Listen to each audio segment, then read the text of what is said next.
Hello students, how are you? Students, today we are going to start a very interesting and very important lesson of class 9th physics, and the name of this lesson is gravitation. Now students, सबसे पहले हम देखें कि इस lesson में हम क्या क्या टॉपिक्स कवर करेंगे। तो जो हमारे टॉपिक है इस लेसन में वो क्या क्या है। First is the law of gravitation, हम यूनिवर्सल लॉ ऑफ ग्रेविटेशन पढ़ेंगे। देन फ्री फॉल के बारे में पढ़ेंगे। Then we will discuss about the acceleration due to gravity and then weight. और इसके बाद हम कुछ न्यूमेरिकल्स प्रैक्टिस करेंगे based on the law of gravitation and the acceleration due to gravity. Now students, सबसे पहले हम बात करते हैं universal law of gravitation. Universal law of gravitation sir Isaac Newton ने दिया था। आप सभी ने एप्पल की स्टोरी तो सुनी होगी कि एक बार एप्पल के पेड़ के नीचे न्यूटन बैठे हुए थे तो ऊपर से एक एप्पल उनके आगे गिरा। तो उन्होंने उस एप्पल को देखा और सोचा कि ये एप्पल ऊपर से नीचे ही क्यों गिरा। तो उस क्वेश्चन का आंसर देने के लिए उन्होंने लॉ ऑफ ग्रेविटेशन जो है वो फाइंड आउट किया। तो students, universal law of gravitation किसने दिया? सर आइजैक न्यूटन ने। अब ये लॉ क्या कहता है? ये लॉ कहता है every object in this universe attracts every other object, कि दुनिया में हर ऑब्जेक्ट जो है वो दूसरे ऑब्जेक्ट को अट्रैक्ट करता है with a force which is directly proportional to the product of their masses, कि जितना ज्यादा उनके मासेस का प्रोडक्ट होगा फोर्स ऑफ अट्रैक्शन भी उतनी ही उनके बीच में क्या होगी? ज्यादा होगी। And inversely proportional to the square of the distance between them, कि इनवर्सली प्रोपोर्शनल किसके है? Square of the distance between them, कि अगर ऑब्जेक्ट्स के सेंटर के बीच का डिस्टेंस हम बढ़ाते जाएंगे तो फोर्स ऑफ अट्रैक्शन कम होगी, और अगर ऑब्जेक्ट्स के सेंटर के बीच का डिस्टेंस कम करते जाएं तो फोर्स ऑफ अट्रैक्शन क्या होगी? ज्यादा होगी।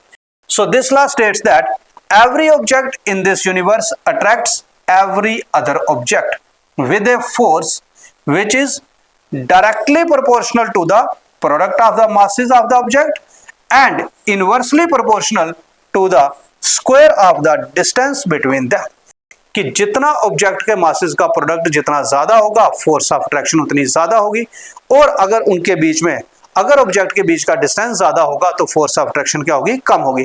तो मासेस के प्रोडक्ट के डायरेक्टली प्रोपोर्शनल और डिस्टेंस के क्या है? Inversely proportional. नो स्टूडेंट्स, हम दो ऑब्जेक्ट्स ले लेते हैं से ए और बी। लेट कर लेते हैं इनके बीच का जो सेंटर से इनके बीच का डिस्टेंस है आर। आप आर भी ले सकते हैं, आप डी भी ले सकते हैं। तो लेट कर लिया हमने दो ऑब्जेक्ट ए और बी, और इनके सेंटर के बीच का जो डिस्टेंस है वो हमने कितना मान लिया? आर। लेट कर लेते हैं कि इनका मास कितना है? ए का मास मान लेते हैं हम m1 और बी का मास मान लेते हैं m2। So let two objects A and B of masses m1 and m2 are separated by a distance r between them.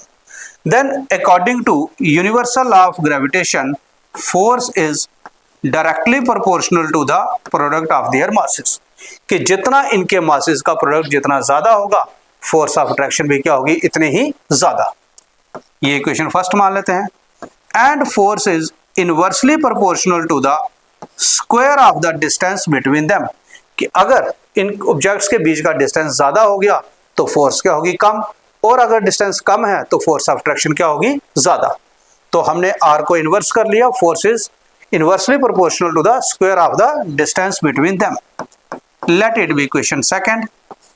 तो कंबाइन कर लेते हैं फर्स्ट और सेकंड इक्वेशन को। Combining first and second, force is directly proportional to m1 m2 upon r square,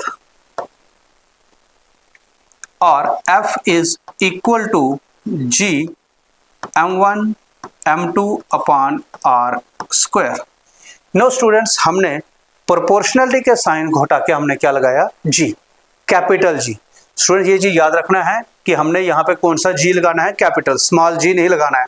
small जी कुछ और है, उसके बारे में हम आगे डिस्कस करेंगे। आपको क्या लगाना है? Capital G. अब ये कैपिटल जी क्या है? Capital G is gravitational constant. क्या है ये? ग्रेविटेशनल कांस्टेंट है। कांस्टेंट का मतलब इसकी वैल्यू फिक्स्ड है, ये कांस्टेंट वैल्यू है। तो हमने प्रोपोर्शनलिटी को हटा के क्या लगा लिया? Capital G which is gravitational constant. और स्टूडेंट्स जी की वैल्यू कितनी है ये आपने लर्न कर लेनी है। 6.67 multiplied by 10 raised to power -11 newton metre square पर केजी स्क्वायर।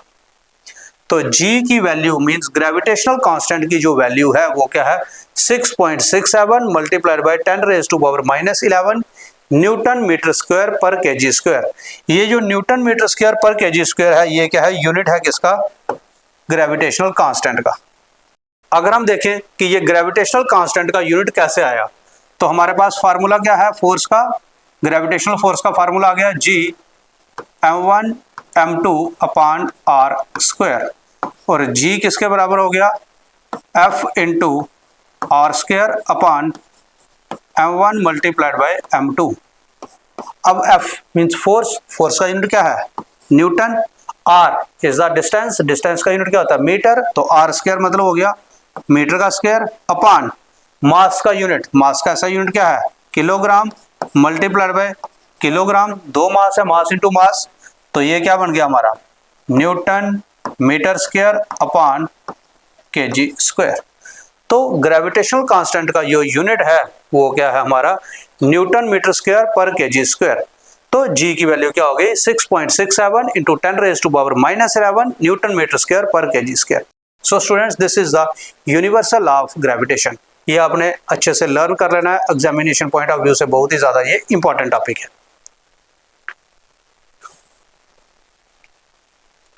चलिए अब आगे आता है हमारा इनवर्स स्क्वायर रूल।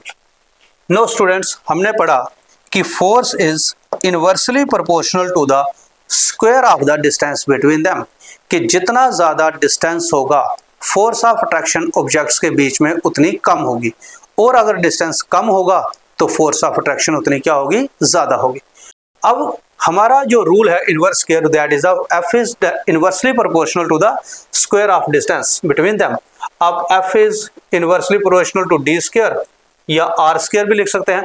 अगर आपने डिस्टेंस d से डिनोट करना है तो 1/d स्क्वायर, और अगर r से डिनोट किया हुआ है तो 1/r स्क्वायर। जैसे हमने अभी डेरिवेशन r को लेके किया तो हमारा क्या आ गया 1/r स्क्वायर। अब हमें क्वेश्चन पूछा है कि फोर्स बताइए अगर हम ऑब्जेक्ट्स के बीच का डिस्टेंस क्या करें, डबल करें। अगर हम ऑब्जेक्ट के बीच में डिस्टेंस डबल कर देते हैं तो फोर्स ऑफ अट्रैक्शन पे क्या फर्क पड़ेगा। हम जानते हैं कि force is inversely proportional to the square of the distance between them, कि मींस अगर हम डिस्टेंस बढ़ाएंगे तो फोर्स ऑफ अट्रैक्शन क्या होगी, कम होगी। अब हमें पूछा है कि अगर हम ऑब्जेक्ट्स के बीच का डिस्टेंस डबल कर देते हैं तो फिर क्या होगा। अब अगर हम डिस्टेंस r है मतलब 1 है तो हम r का डबल क्या हो गया 2। अगर हम डिस्टेंस कर देते हैं डबल, मीन डबल का मतलब क्या हो गया 2 टाइम्स इंक्रीज कर रहा। अब क्या है हमारा कि इनवर्सली प्रोपोर्शनल, आपने क्या करना है कि आपने डिस्टेंस को डबल किया, पहले आपने उसको क्या करना है जो भी डिस्टेंस आपने दिया डबल किया उसे करना है आपने उल्टा, क्योंकि हमें इनवर्स करना है। हमने इनवर्स किया, 2 का इनवर्स क्या हो गया 1/2, और डिस्टेंस का क्या करना है हमें स्क्वायर करना है। मीन जो भी डिस्टेंस है उसको डबल किया, उल्टा किया, और उल्टा करने के बाद उसको क्या कर दिया स्क्वायर कर दिया, क्योंकि हमें क्या पूछा है डिस्टेंस क्या किया हमने डबल। डबल का मतलब क्या है 2 टाइम बढ़ाया। अब जो डिस्टेंस हमने 2 टाइम बढ़ाया उसको क्या करेंगे हम इनवर्स, क्योंकि हमारा रूल क्या है इनवर्स, और इनवर्स में जो डिस्टेंस है उसका क्या है square, 1 square of the distance, तो 1/2 हमने डिस्टेंस को डबल किया, डबल को इनवर्स किया और उसका स्क्वायर हो गया, तो ये हो गया हमारा 1/4। इसका मतलब कि जो फोर्स ऑफ अट्रैक्शन है वो ओरिजिनल से कितनी रह गई 1/4। 1/4 का मतलब क्या हो गया कि 4 टाइम्स फोर्स ऑफ अट्रैक्शन क्या हो गई कम हो गई, या हम कहें कि ओरिजिनल से कितनी रह गई 1/4 रह गई। ऐसे ही अगर हम डिस्टेंस करते हैं ट्रिपल, ट्रिपल मतलब 3 टाइम, तो हमें क्या करना है पहले इसको इनवर्स करना है और इनवर्स के बाद इसका क्या करना है स्क्वायर, तो क्या हो गया हमारा 1/9, मीन्स कि ओरिजिनल से 1/9 रह गई force of attraction, means force of attraction 9 time कम हो गई अगर हम डिस्टेंस को क्या करते हैं ट्रिपल करते हैं। और थर्ड है डिस्टेंस हाफ, कि डिस्टेंस को कितना करना है हमें हाफ करना है। अब हाफ करना है तो हमें क्या करना है पहले इनवर्स करना है, तो इनवर्स किया 1/2 का इनवर्स क्या हो गया 2, और फिर उसको क्या करेंगे हम स्क्वायर, तो कितना हो गया 4। इसका मतलब कि अगर हम डिस्टेंस को हाफ करते हैं तो फोर्स ऑफ अट्रैक्शन जो है वो 4 टाइम्स क्या होगी इंक्रीज करेगी, क्योंकि फोर्स जो है that is inversely proportional to the square of the distance between them. Distance बढ़ाएंगे तो फोर्स ऑफ अट्रैक्शन कम, डिस्टेंस कम करेंगे तो फोर्स ऑफ अट्रैक्शन ज्यादा। जब हमने डिस्टेंस को डबल किया तो 4 टाइम्स फोर्स ऑफ अट्रैक्शन क्या हो गई, कम हो गई। ऐसे ही अगर हम डिस्टेंस को ट्रिपल करते हैं तो फोर्स ऑफ अट्रैक्शन क्या हो गई, 9 टाइम्स कम हो गई। और अगर हम डिस्टेंस को आधा करते हैं तो फोर्स ऑफ अट्रैक्शन क्या हो रही है, 4 टाइम्स बढ़ रही है। तो ये हो गया हमारा इनवर्स स्क्वायर रूल। चलिए अब हमें क्वेश्चन दिया है gravitation force of attraction will be. अब हमें 2 ऑब्जेक्ट दिए हैं, एक हमें दिया है 2 kg का, एक दिया है हमें 5 kg का। 2 kg का जो ऑब्जेक्ट है उसकी विड्थ है 2 मीटर और 5 kg का जो ऑब्जेक्ट है उसकी विड्थ है 4 metre. Now the distance between these 2 objects is 7 metre. कितना डिस्टेंस है, दोनों दे आर 7 मीटर अपार्ट। हमें पूछा है कि बताओ इनके बीच में फोर्स ऑफ ग्रेविटेशन कितनी होगी। अब यहाँ पे जी ही रखा हुआ है तो हमें जी की वैल्यू हम पुट नहीं करेंगे, हम जी यूज करके ही निकालते हैं। नो स्टूडेंट्स, हम जानते हैं कि फोर्स ऑफ अट्रैक्शन का फार्मूला क्या है, जी m1 m2 upon r square. ये हमारा ग्रेविटेशनल फोर्स का फार्मूला आ गया। तो जी m1 कितना है हमारा 2, m2 आ गया 5 और बीच में उनके डिस्टेंस कितना आ गया 7, तो मीन 7 का स्क्वायर, तो ये आ गया 10g अपॉन 49। तो ये हमारी फोर्स ऑफ ग्रेविटेशन आ गई। तो क्या ये सही है, ये गलत है, दिस इज रॉन्ग। ये हमारा आंसर गलत है। कैसे गलत है, अब मास तो हमने 2 और 5 ही लिया, डिस्टेंस भी बीच में इनके 7 है तो हमने 7 ही लिया, तो फिर ये गलत कैसे हो गया। नो स्टूडेंट्स, अगर आपने यूनिवर्सल लॉ ऑफ ग्रेविटेशन को ध्यान से सुना है तो उसमें हमने पढ़ा कि डिस्टेंस जो है वो हम कहां से लेते हैं, between from the centre of the 2 objects, 2 object के सेंटर से, साइड से नहीं। अब यहां पे आप देखो तो ये 2 kg का जो ऑब्जेक्ट है इसकी विड्थ कितनी है 2 मीटर, तो इसका मतलब इसका सेंटर जो होगा वो यहां पे होगा। तो यहां से लेके यहां तक इसका सेंटर कितना आ गया डिस्टेंस 1 मीटर। पूरा 2 मीटर का है तो सेंटर का है उसका 1 मीटर, और अगर ये 4 मीटर का है तो इसका सेंटर कितना है 2 मीटर, पूरा 4 तो आधा कितना हो गया 2। तो हमने जो डिस्टेंस कैलकुलेट किया, यहाँ पे हमने जो फोर्स कैलकुलेट की वो हमने क्या यूज किया 7 मीटर, जो इनकी साइड्स के बीच का डिस्टेंस है। हमें क्या लेना है, सेंटर के बीच का। इसका मतलब 1 मीटर इधर और बढ़ेगा और 2 मीटर इधर बढ़ेगा, क्योंकि टोटल विड्थ इसकी 2 मीटर है तो सेंटर क्या हो गया 1, इसकी टोटल विड्थ 4 मीटर है तो इसका सेंटर क्या हो गया 2। इसका मतलब कि हमें डिस्टेंस जो लेना होता है वो लेना होता है सेंटर टू सेंटर, तो वो कितना हो गया 1 + 7 + 2, तो वो हो गया 10 मीटर। तो हमें डिस्टेंस कहां से लेना है 10 मीटर से। आई थिंक आपको समझ में आ गया होगा कि ये हमारा सॉल्यूशन गलत क्यों है। अब हम सही वाला करके देखते हैं कि कैसे होगा। अब हमें मालूम है कि फार्मूला क्या है, जी m1 m2 upon r square. तो जी m1 कितना हो गया 2, m2 कितना हो गया 5 और r कितना है 1 + 7 + 2 दैट इज 10। तो ये हो गया हमारा 10 का स्क्वायर, तो ये हो गया 10g अपॉन 100, तो ये आ गया 10, तो ये आ गया अपना g अपॉन 10। तो second part is the right answer. First वाला जो है वो गलत है, एंड g अपॉन 49 हमारा क्या आ गया g अपॉन 10। तो स्टूडेंट्स आपको ध्यान रखना है कि जब भी आपको फोर्स ऑफ अट्रैक्शन कैलकुलेट करनी है तो वो डिस्टेंस जो है वो कहां से लेना है, फ्रॉम देयर सेंटर्स। चलिए अब आ गया हमारा importance of universal law of gravitation, कि यूनिवर्सल लॉ ऑफ ग्रेविटेशन की क्या इंपॉर्टेंस है, किस किस काम आता है, ये हमारे लाइफ में क्या रोल प्ले करता है। Number 1 is the motion of the moon around the अर्थ। अब मून जो है वो अर्थ के आगे पीछे कॉन्टिन्यूसली घूम रहा है। Why it is so, because of the gravitational pull of the earth on the moon. हमने पढ़ा यूनिवर्सल लॉ ऑफ ग्रेविटेशन क्या कहता है कि हर ऑब्जेक्ट दूसरे ऑब्जेक्ट को अट्रैक्ट करता है। तो there is the force of attraction between the earth and the moon. तो अर्थ जो है वो कंटिन्यूसली इसके ऊपर ग्रेविटेशनल पुल एक्सर्ट कर रही है। That because of that gravitational pull moon is revolving around the earth. Then motion of the planets around the sun. Sun के आगे पीछे जो प्लैनेट्स घूम रहे हैं, सन अर्थ को अट्रैक्ट कर रहा है, अर्थ मून को अट्रैक्ट कर रही है। हर ऑब्जेक्ट यूनिवर्स में दूसरे ऑब्जेक्ट को अट्रैक्ट कर रहा है, whether they are celestial bodies are not. जरूरी नहीं है कि वो हेवनली बॉडीज के बीच में हो। फोर्स ऑफ अट्रैक्शन किसी के भी बीच में हो सकती है, मेरे और इस टेबल के बीच में, टेबल और इस कैमरा के बीच में, कैमरा और इस दीवार के बीच में। There is the force of attraction between any two bodies in the universe. तो सन जो है वो भी क्या कर रहा है, प्लैनेट्स के ऊपर फोर्स एक्सर्ट कर रहा है, that is a gravitational pull exert कर रहा है। तो उसी की वजह से जो है प्लैनेट सन के आगे पीछे क्या कर रहे हैं, घूम रहे हैं। The force that binds us to the earth, यानी वेट।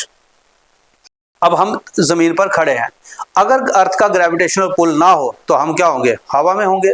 जैसे आप देखो तो आपने कई मूवीज में देखा होगा कि कुछ लोग जो है, जैसे कि कुछ लोग जब स्पेस में जाते हैं वो फ्लोट कर रहे होते हैं, क्योंकि वहां पे ग्रेविटेशनल पुल नहीं है, वहां पे कोई ग्रेविटेशनल फोर्स उनके ऊपर एक्ट नहीं कर रही है। तो अगर ग्रेविटेशनल फोर्स ना हो अर्थ की तो हम भी क्या होंगे, हवा में फ्लोट कर रहे होंगे। तो अगर हम अर्थ के ऊपर चल रहे हैं, that is because of the that is possible because of the gravitational pull of the earth।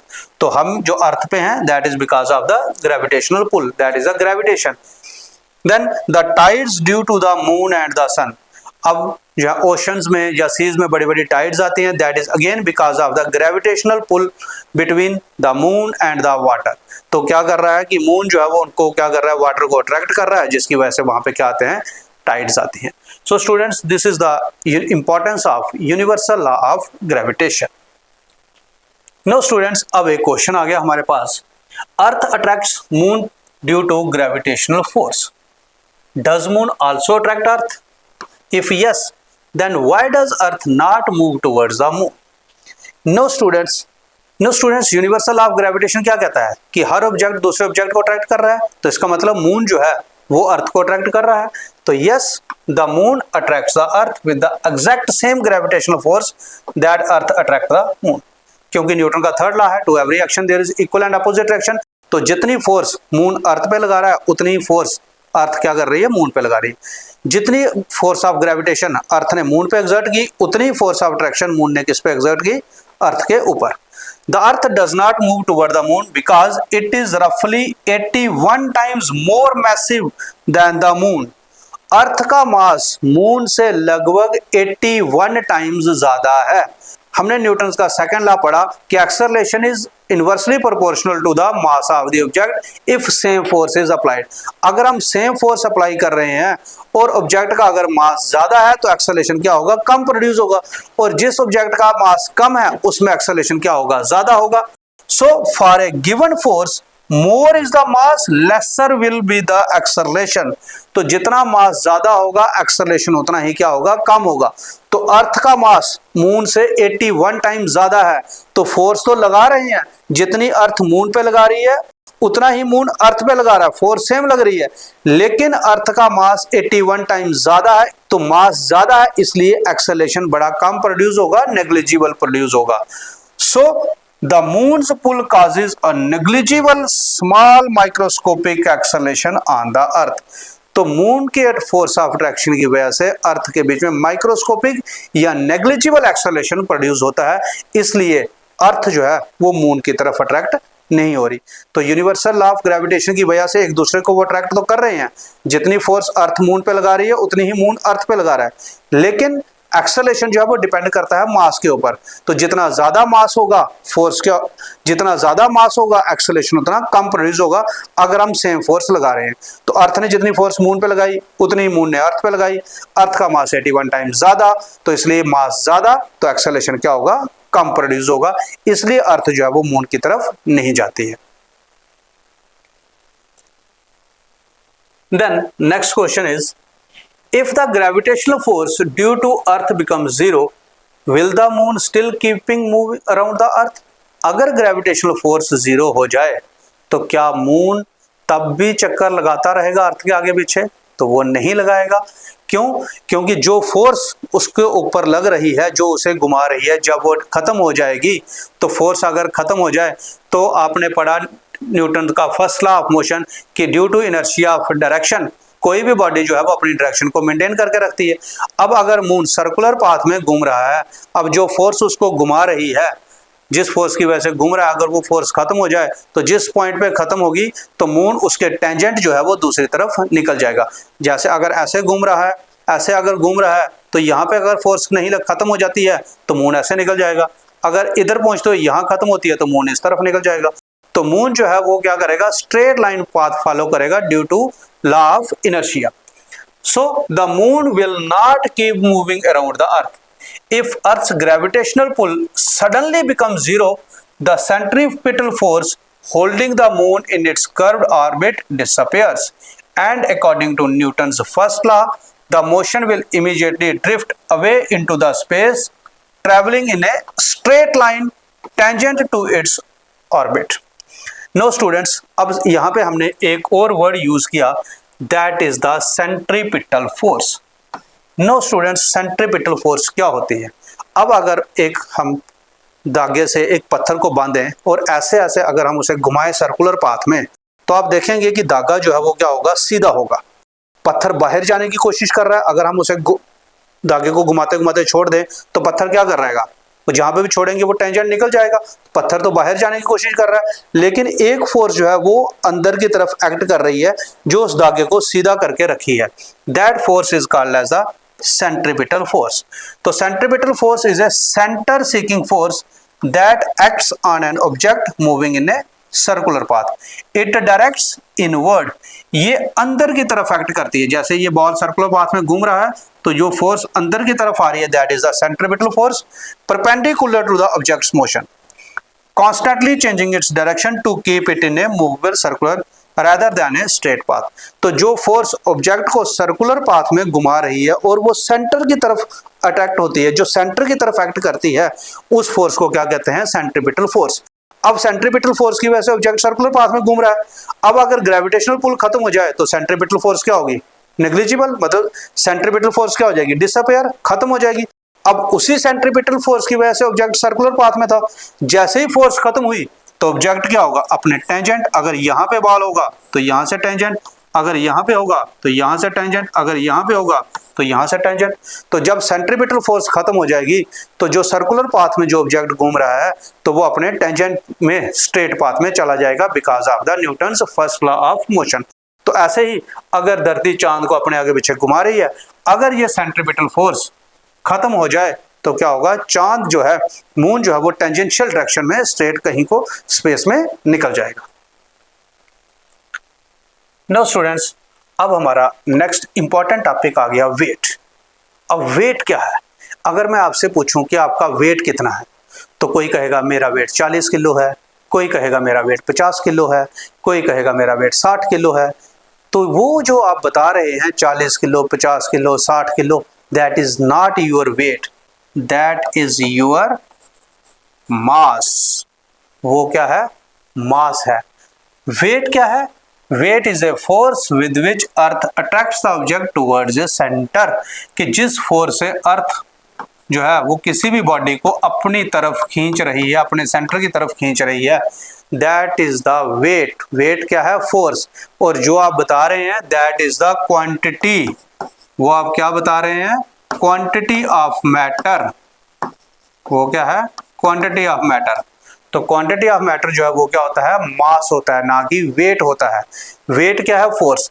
अब कोई ऑब्जेक्ट, अगर कोई बॉडी यहाँ पे अर्थ पे खड़ी है तो जो फोर्स उसको नीचे की तरफ खींच रही है अर्थ की तरफ, दैट इज द वेट। ऐसे अगर कोई यहाँ पे खड़ा है, अगर कोई यहाँ पे खड़ा है तो उसकी यहाँ पे जाएगा। अब आप सोच रहे हो कि यहाँ पे तो गिर जाएगा, ऐसा नहीं है, क्योंकि अर्थ पे हर जगह पे कोई ना कोई तो रह ही रहा है। हमारा स्काई यहाँ पे है तो आप यहाँ पे खड़े हैं, तो यहाँ पे वेट अर्थ की तरफ, ऐसे कोई यहाँ पे होगा तो उसका वेट अर्थ के सेंटर की तरफ। तो जिस फोर्स से अर्थ जो है ऑब्जेक्ट को अपनी तरफ खींचती है, उस फोर्स को हम क्या कहते हैं, वेट। और वेट का जो फार्मूला है W is equal to that is M into G।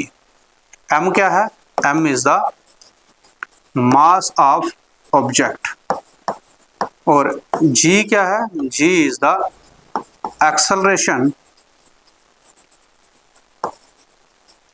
Due to gravity. G क्या है, एक्सेलरेशन ड्यू टू ग्रेविटी। इसके बारे में हम आगे डिटेल में पढ़ेंगे। फिलहाल आप ये याद रखें कि G की जो वैल्यू है ऑन द सरफेस ऑफ अर्थ वो कितनी है, 9.8 मीटर पर सेकेंड स्क्वायर। ये कहाँ पे है, on the surface of earth. तो जी क्या है, acceleration due to gravity. Gravity की वजह से किसी ऑब्जेक्ट में कितना एक्सेलरेशन प्रोड्यूस हो रहा है, that is the acceleration due to gravity. और इसका वैल्यू क्या है on the surface of earth, that is 9.8 metre पर सेकंड स्क्वायर। नो स्टूडेंट्स, अगर मैं कहता हूं कि किसी का मास जो है वो अगर 10 kg है, जैसे आप में से किसी को पूछ लिया कितना मास है तो आप कहोगे 10 kg, तो इसका वेट कितना होगा, दैट इज m इंटू जी, वो हो गया 10 मल्टीप्लाइड बाई 9.8, वो आ गया 98 न्यूटन। मास 10 kg, वेट 98 न्यूटन। तो वेट क्या है, एक फोर्स है जिसकी वजह से ऑब्जेक्ट अर्थ की तरफ अट्रैक्ट होता है, और मास क्या है, क्वांटिटी है। अगर आपका मास 50 kg है तो वेट कितना होगा, 50 इंटू 9.8। कई बार जो है हमारी बुक्स में लिखा होता है कि जी की वैल्यू जो है वो आप कितनी ले लीजिए, 10 मीटर पर सेकंड स्क्वायर। तो वो ऐसा इसलिए बोलते हैं ताकि कैलकुलेशन जो है वो इजी हो जाए, 9.8 को राउंड ऑफ करके 10 ले लिया। लेकिन अगर बोला हो तो ही आपने न्यूमेरिकल में वैल्यू 10 लेनी है, अदरवाइज आपने कितनी वैल्यू लेनी है, 9.8 ही लेनी है। तो अगर आपका मास 50 kg है तो वेट कितना हो जाएगा, 50 मल्टीप्लाइड बाई 9.8 न्यूटन। तो स्टूडेंट्स अगर आप जो बोल रहे, तो स्टूडेंट्स अगर आपको कोई पूछे कि आपका वेट कितना है तो आप अपने मास को मल्टीप्लाई करिए 9.8 से, that will be your weight. So students this is all about our today's class. I hope कि आपको आज के टॉपिक अच्छे से समझ में आ गए होंगे, जिसमें हमने पढ़ा यूनिवर्सल लॉ ऑफ ग्रेविटेशन कि क्या यूनिवर्सल लॉ ऑफ ग्रेविटेशन क्या होता है और कैसे हम फोर्स कैलकुलेट कर सकते हैं। And then we discussed about the weight कि वेट क्या है और कैसे हम वेट को कैलकुलेट कर सकते हैं। So students I hope these topics are clear to you. In our next class we will meet with the next topic. So till then stay connected, stay happy. Thank you so much.